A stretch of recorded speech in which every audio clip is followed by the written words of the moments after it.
If you think that your life is hard and you're giving up on that because you think your life is unfair, think again. I was 18 years old when I got married. I belonged to a very conservative family, a Baloch family, where good daughters never say no to their parents. My father wanted me to get married, and all I said was, if that makes you happy, I'll say yes. And of course, it was never a happy marriage. Just about after 2 years of getting married, about 9 years ago, I met a car accident.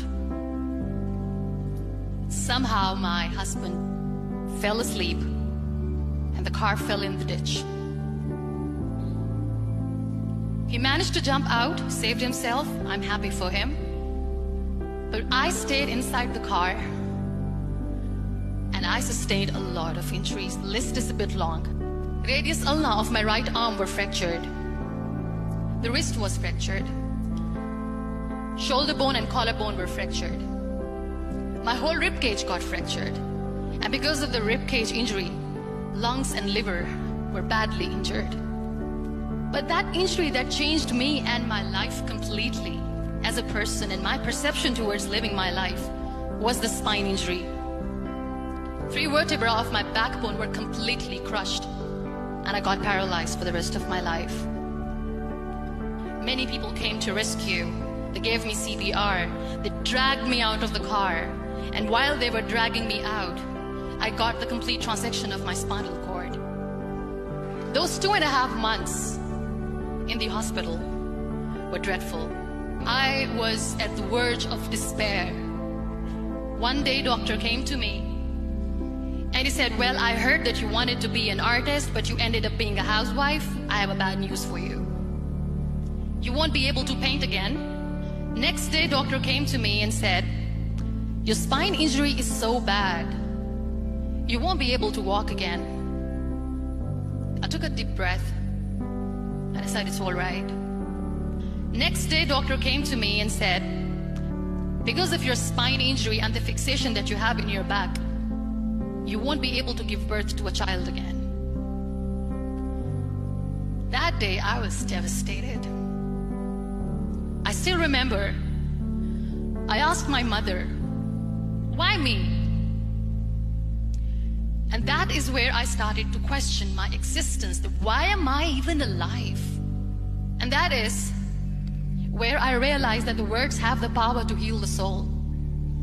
My mother said to me, this too shall pass. God has a greater plan for you. I don't know what it is, but He surely has.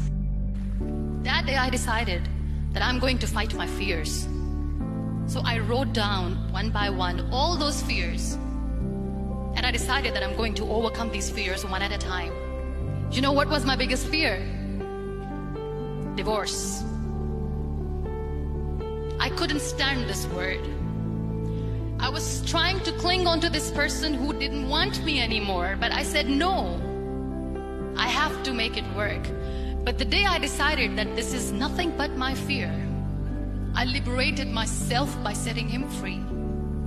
And I made myself emotionally so strong that the day I got the news that he's getting married, I sent him a text that I'm so happy for you and I wish you all the best.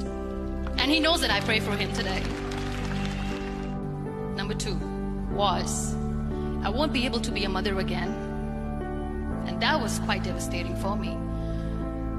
But then I realized there are so many children in the world, all they want is acceptance. So there is no point of crying, just go and adopt one. And that's what I did. 2 years later, I got this call from a very small city in Pakistan. I got a call and they said, are you Muniba Mazari? There is a baby boy and would you like to adopt?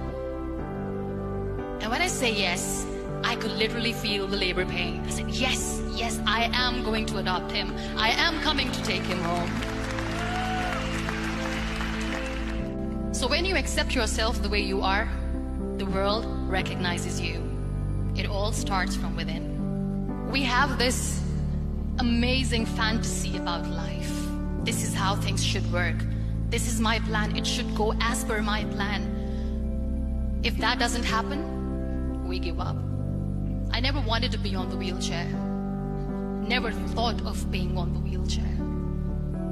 This life is a test and a trial, and tests are trials are never supposed to be easy. So when you are expecting ease from life, and life gives you lemons, then you make the lemonade, and then do not blame life for that, because you were expecting ease from a trial. Trials make you a stronger, better person.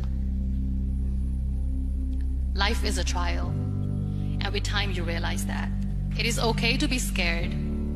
It is okay to cry. Everything is okay, but giving up should not be an option. They always say that failure is not an option. Failure should be an option, because when you fail, you get up, and then you fail, and then you get up, and that keeps you going. There are so many people in the world who are dreaming to live a life that you are living right now. You have no idea. Embrace each and every breath that you are taking. Celebrate your life. Live it. Don't die before your death. Live your life fully. Accept yourself the way you are. Be kind to yourself. Real happiness lies in gratitude. So be grateful, be alive, and live every moment.